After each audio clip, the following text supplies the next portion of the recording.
Hello and welcome back to Latveria Library, where I talk about everything comics. Today I want to talk about one of the more recent and interesting organizations in the Marvel Universe, the Illuminati. I'm going to dive into the reason for their formation, their purpose, and much more. So like and subscribe if you enjoy the video, and let's get into it. The Illuminati, the secret organization in the Marvel Universe that makes the hard choices behind the scenes, pulling the strings from the shadows of some of the biggest events and wars in Marvel history. Sometimes even causing these events, but most of the time stopping them in ways that most heroes wouldn't agree with. Created by Brian Michael Bendis in 2005, the original members consisted of Iron Man, Black Bolt, Reed Richards, Professor X, Doctor Strange, and Namor. The first time we see them all together is in New Avengers issue 7, when Electro is hired to free Sauron from the raft. He overloads the security system, releasing all of the worst villains to cause a distraction, making it easier for him to escape. But at the time, Daredevil, Luke Cage, and Spider-Woman were already on the raft to see the Sentry, the most powerful hero on Earth according to Reed Richards. He was on the raft for killing his wife, but with his help and the multiple other heroes that had shown up, they were able to survive and capture most of the villains. This is when the Illuminati comes in. Iron Man wants to put the Avengers back together, and he wants the Sentry on the team. So he meets with the secret council of heroes to find out everything they can tell him about the Sentry. They didn't know much, except that the Sentry is very mentally unstable, and the Illuminati were afraid of another Scarlet Witch style meltdown. So they get together some of the most powerful heroes and mutants they know, just in case he gets out of hand, which he does. You see, the Sentry had a very powerful personality inside him called the Void. And while most of the heroes battle the Void, Emma Frost tries to piece his mind back together. I won't spoil the whole story because it's pretty good and I want you to go check it out, so I'll just leave it there. Now, this might be the first time we see them manipulating events, but it isn't the reason for their formation. They had actually been doing this for years without anyone's knowledge. It all started many years ago. The war between the Skrull and Kree raged across the galaxy. Many planets were caught in the crossfire, including Earth. The Avengers eventually were able to disable their fleet, winning the war. And this is where our story begins.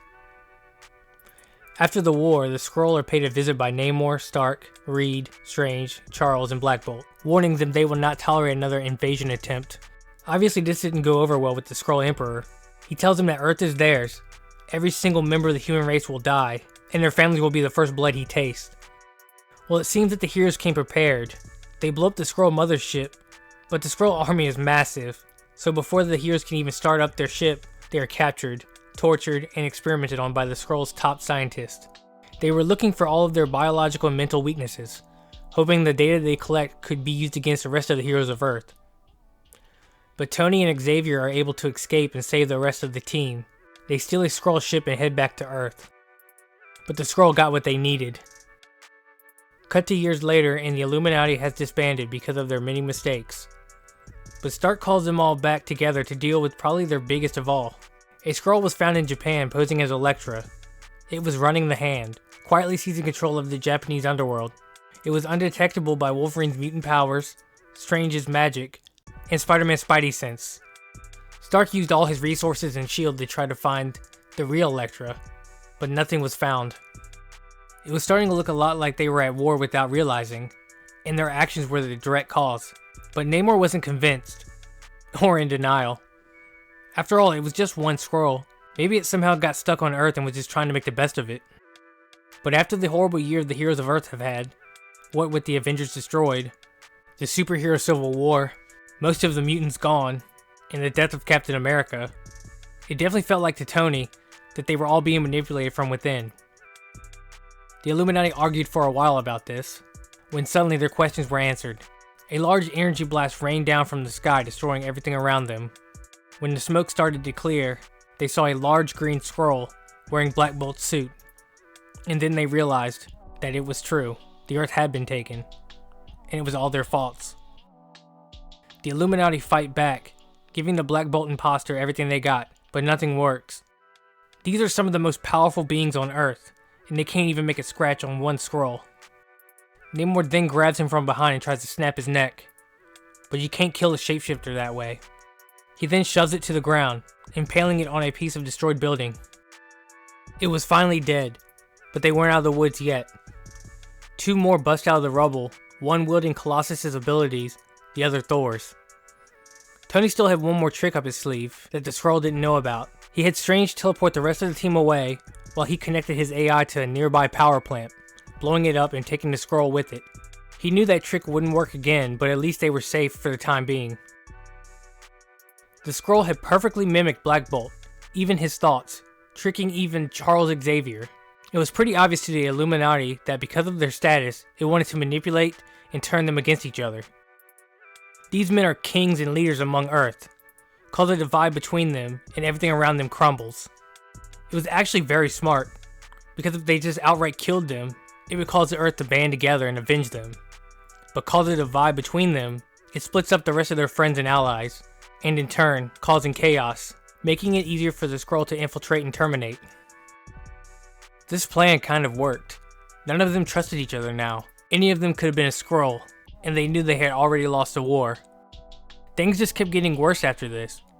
Because of their overconfidence and arrogance, thinking they could do everything on their own, they caused a secret invasion to be possible. Having to be saved by one of their arch enemies, Norman Osborn, who was now seen as a hero, while Stark took the blame for everything. This led Norman to be appointed the head of S.H.I.E.L.D. and creating his own Avengers team to hunt down all of the heroes. There are many examples just like this one, World War Hulk being one of my favorites. You would think they would have learned their lesson by now, but it seems like T'Challa was the only smart one, deciding to walk away and wanting nothing to do with their plans. That's all about to change when T'Challa finds a gateway to another universe. A planet that looks similar to Earth hangs above him, and a pale woman with many armed men descend from it. She tells T'Challa her name is Black Swan, and says she's here to kill a world. Knowing he's outnumbered, he quickly tries to teleport back to the Royal City, but the portal was interfering with localized space-time. It had only teleported him a couple miles away. The soldiers quickly caught up to T'Challa and killed his allies. This enraged him. He takes them all out, then heads back to take care of Black Swan. He arrives just in time to stop her from destroying the world. He then puts her in a clear cell in Necropolis. That's probably stronger than it looks, since we are in Wakanda after all. Then T'Challa does something he never wanted or thought he would have to do. The next day, a Quinjet arrives carrying the leaders and kings of Earth, the Illuminati. They also have a new member because Charles Xavier was replaced after his death by Steve Rogers. Oh, and there's one more really cool thing I would like to mention. Since everything with the secret invasion and being infiltrated by a Black Bolt imposter, they now each carry an Infinity Gem to prove they are who they say they are. I thought this was a really neat detail to add to the story that plays a bigger part later. But anyways, let's get back to the story. Reed Richards has interrogated Black Swan, and now he tells the rest of them what he has learned. An infinite number of universes exist, a multiversal timeline with infinite possibilities. Each universe having an Earth with any manner of divergent reality can exist. The possibilities are endless, but everything eventually dies. Every reality ends the same way. On one of these Earths, an event occurred that caused the early death of its universe. This also caused a contradiction in the multiversal timeline. This in turn caused two universes to smash into each other at the point of incursion. This also caused another contradiction in the timeline, and so on and so forth. This is what T'Challa saw above him, another Earth colliding with theirs, but luckily Black Swan destroyed it before that happened. Now the Illuminati have an extremely hard decision to make, but it was one that Captain America was not ready for. Instead, he had come up with a plan to use the Infinity Gauntlet to try and push the planet away from their Earth and keep the incursions from happening. But they were still missing one of the gems, Xavier's. It was still at the X Mansion, but when they got there they realized that Beast knows everything. Charles Xavier had passed down his Infinity Gems in a secret he has kept for far too long, leaving Beast with the burden of carrying on and maybe even helping with the destruction of multiple Earths.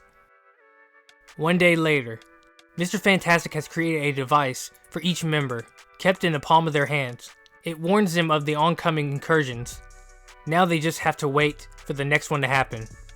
And 4 days later, they finally get the call. They put all 6 gems together, forming the Infinity Gauntlet. Its formation is felt across the universe, and grabs the attention of some of the more unsavory characters, but the Illuminati didn't have time to worry about that. The destruction of the universe was at hand. They made the decision that Steve would wield the gauntlet.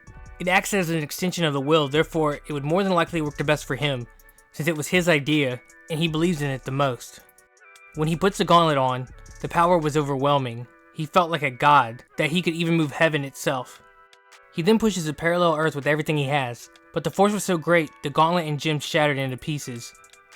But it worked. He was able to push it back, buying them some time. Later in Necropolis, they all meet up to discuss the next move, but they all already knew it had to be done. Destroy a universe to save theirs, as many times as it takes. But Steve would just not budge, insisting that there must be another way, that they would lose themselves if they do this. But the Illuminati have made their decision. Doctor Strange wiped Steve's memory of the Illuminati, the incursions, and everything. And so it begins. The Kings of Earth destroy universe after universe to save theirs. And as they always do, they try to convince themselves that what they are doing is right. But is it really? Well, I can't bring myself to spoil the whole story for those of you who haven't read it. This, New Avengers, and its tie-ins just called Avengers, are a masterpiece.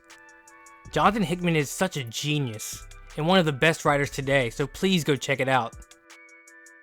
The Illuminati, the Kings of Earth, who make the hard choices that nobody knows about. I for one think this is such a cool idea, and I can't wait to see more of it. Don't forget to like and subscribe if you enjoy the video, and I'll see you in the next one.